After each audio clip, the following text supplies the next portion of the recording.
Okay, we continue with the fifth part of Federalist number 6.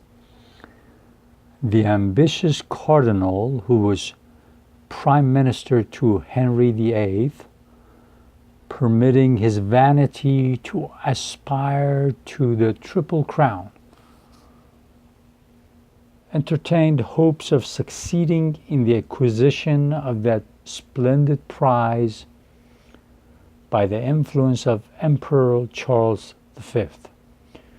To secure the favor and interest of this enterprising and powerful monarch, he precipitated England into a war with France, contrary to the plainest dictates of policy, and at the hazard of the safety and independence, as well as of the kingdom over which he presided by his councils, as of Europe in general.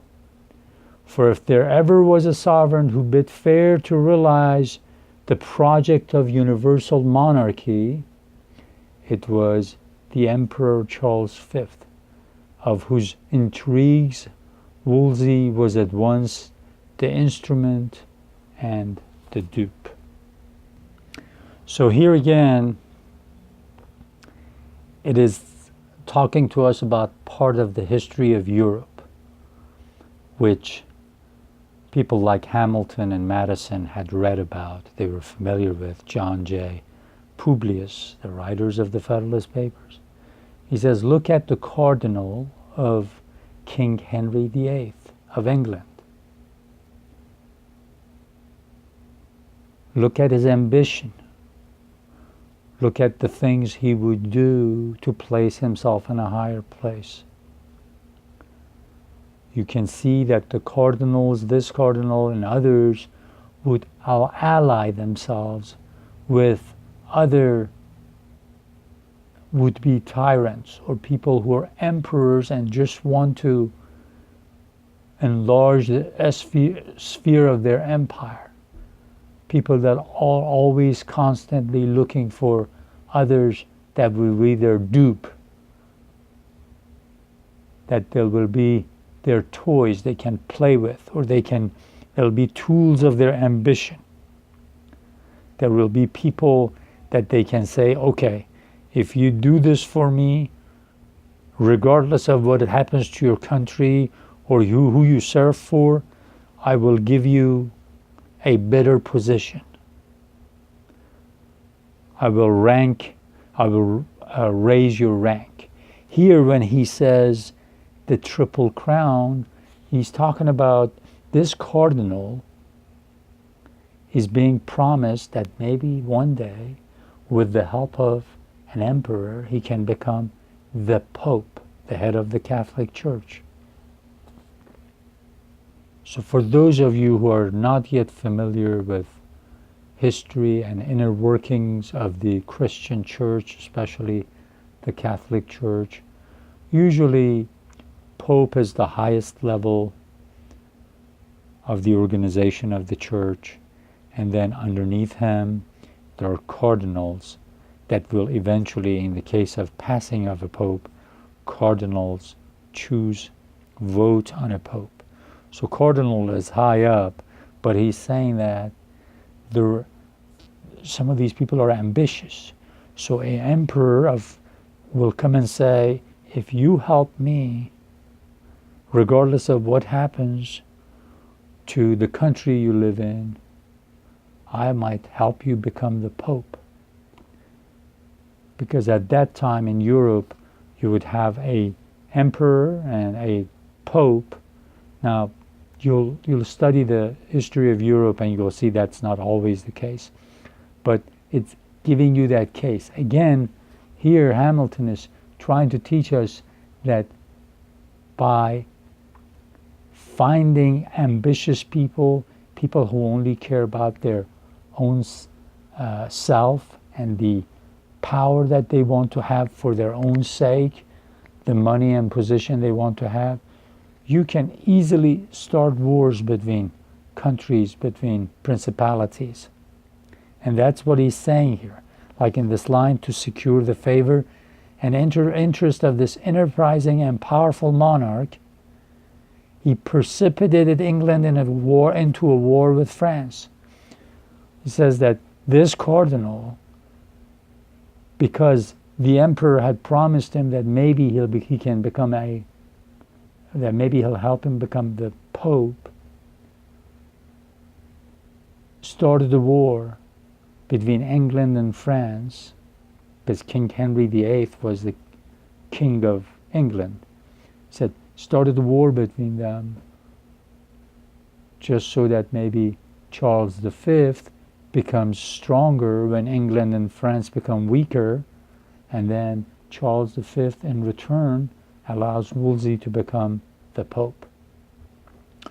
So constantly reminding us, and this Federalist number 6, that if they tell you usually neighboring states are going to be friendly, especially if they're, they got commercial ties, if they trade, he says no. There's always ambition in the hearts of men with power. They will always think of their own self-interests first. So constantly reminding us and constantly telling us that we can learn from history. And that's what we are doing right now. That's what we will be doing. That's why we will go to different resources and learn the history of the world, learn about civilizations, learn about cultures of the world. Because that in itself is enriching. It makes us rich to learn more and more about all the cultures that have blossomed throughout the world. These are living things and we have to cherish them. We just have to at the same time create in our minds and heart a state where this planet becomes our primary focus of priority and attention. Because it's within this planet, within this soil, that all these cultures have had a chance to grow. So we want to remember that. We want to remember to give priority to things.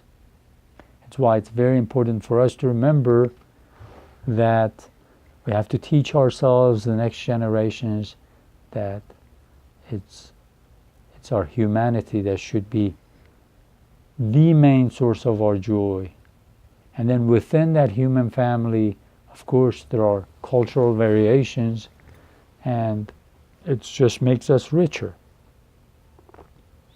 But those cultural variations should not be walls to separate us, and we should not allow people to make those into barbed wires where there cannot be any flow of love, information, understanding,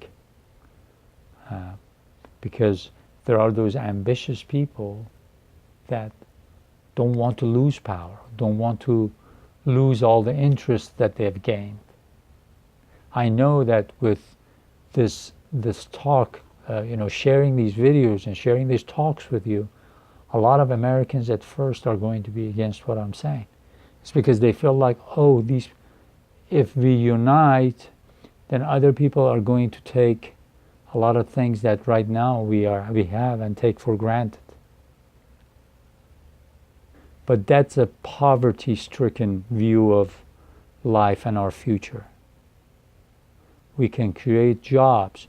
Just because politicians right now have been either stealing or have been puppets of big corporations or whatever, it doesn't mean in the future it should be like that. We can create a culture where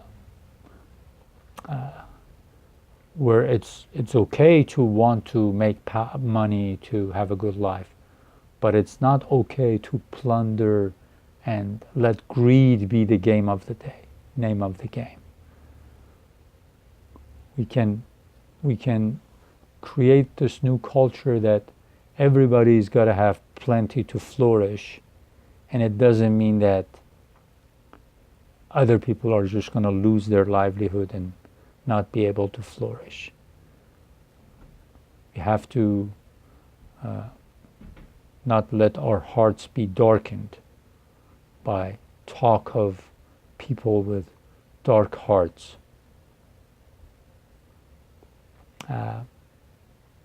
We can do it, gradually go forward. Okay, let me read this short paragraph too. The influence which the bigotry of one female, the petulancies of another, and the cabal of the third had in the contemporary policy, ferments, and pacifications of considerable part of Europe are topics that have been too often descanted upon not to be generally known. And there's 3 ladies that he mentions that they were part of the court, part of the higher-ups, part of the court of the kingdom, palace, and he's talking about the intrigues that some of these created that gave reason for these ambitious people in the palaces, different palaces, to choose the wrong policy and do things that was to the detriment of their nation, that was not good for their nation, took their nations back. So he says, I can tell you example after example of ambitious people that find their way into places of power and will do things that nations will be going to war over. And so constantly says, if you're not united, from every angle you'll have people that will create problems that will lead to war if you're not, if you don't become one union. All right, we'll continue in the next video.